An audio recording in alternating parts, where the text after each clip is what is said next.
Banyak kali orang-orang Kristen, orang-orang percaya gagal menghidupi kebenaran yang mereka dengar dari minggu ke minggu. Kenapa? Karena banyak orang yang berpikir bahwa ibadah adalah apa yang kita lakukan di rumah ibadah.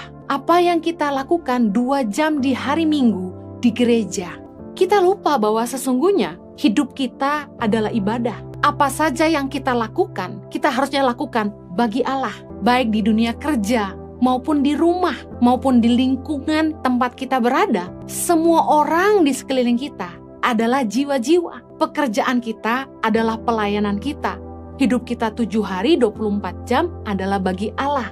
Keliru sekali ketika kita menjadi sangat kudus, sangat kusyuk ketika kita ada di dalam gereja saja. Padahal sesungguhnya ibadah yang berkenan kepada Allah adalah hidup kita. Ibadah adalah hidup kita yang mempermuliakan Allah. My life is my worship. Roma 12 ayat 1 berkata, karena itu saudara-saudara, demi kemurahan Allah, aku menasehatkan kamu, supaya kamu mempersembahkan tubuhmu sebagai persembahan yang hidup, yang kudus, dan yang berkenan kepada Allah. Itu adalah ibadahmu yang sejati. Bernyanyi di gereja sebagai singer worship leader tidaklah lebih rohani daripada di rumah memasak untuk keluarga.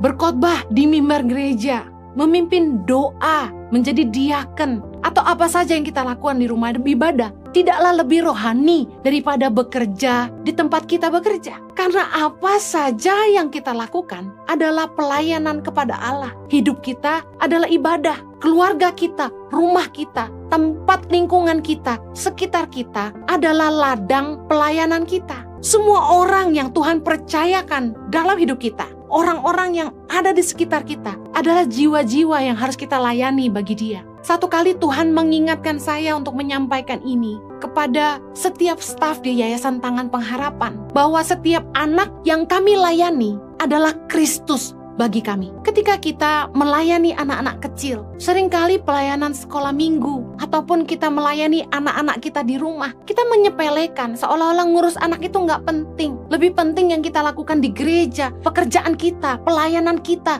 bersama dengan teman-teman, berkumpul bersama dengan teman-teman sepelayanan di gereja. Kita pikir itu jauh lebih penting. Padahal dalam Matius 18 ayat yang kelima berkata gini, dan barang siapa menyambut seorang anak seperti ini dalam namaku, ia menyambut aku. Ketika Tuhan kasih ayat ini ke saya, Tuhan ingatkan bahwa setiap anak yang kita layani, baik itu anak rohani maupun anak kandung, anak jasmani, mereka adalah Yesus bagi kita. Saya katakan itu kepada diri saya sendiri. Setiap anak yang saya layani di Tangan Pengharapan adalah Kristus bagi saya. Waktu saya memeluk mereka, saya tahu saya sedang memeluk Yesus. Yesus berkata sendiri, barang siapa menyambut seorang anak seperti ini dalam namaku, ia menyambut aku. Bahwa Yesus hadir dalam setiap pribadi anak-anak yang kita layani. Tahukah ketika kita sedang melayani sesama, kita juga sedang melayani Dia. Matius 25 ayat 40, Yesus berkata begini, dan Raja itu akan menjawab mereka, aku berkata kepadamu, sesungguhnya segala sesuatu yang kamu lakukan untuk salah seorang dari saudaraku yang paling hina ini, kamu telah melakukannya untuk aku. Ketika kita melakukan apapun kepada sesama yang paling hina, kita sedang melakukannya untuk Tuhan. Ketika kita lihat mereka lapar dan kita kasih mereka makan, ketika kita lihat mereka haus dan kita kasih mereka minum, ketika mereka telanjang kita kasih mereka pakaian, ketika mereka sakit dan kita merawat mereka, ketika mereka di penjara kita mengunjungi mereka, ketika mereka orang asing dan kita memberi mereka tumpangan. Yesus berkata, semua itu kita lakukan bagi Dia juga. Ketika kita belajar mengasihi sesama, sesungguhnya Tuhan sedang mengajar kita untuk belajar mengasihi Allah. Kalau kita gagal mengasihi sesama yang kelihatan, bagaimana kita mau belajar mengasihi Tuhan yang tidak kelihatan?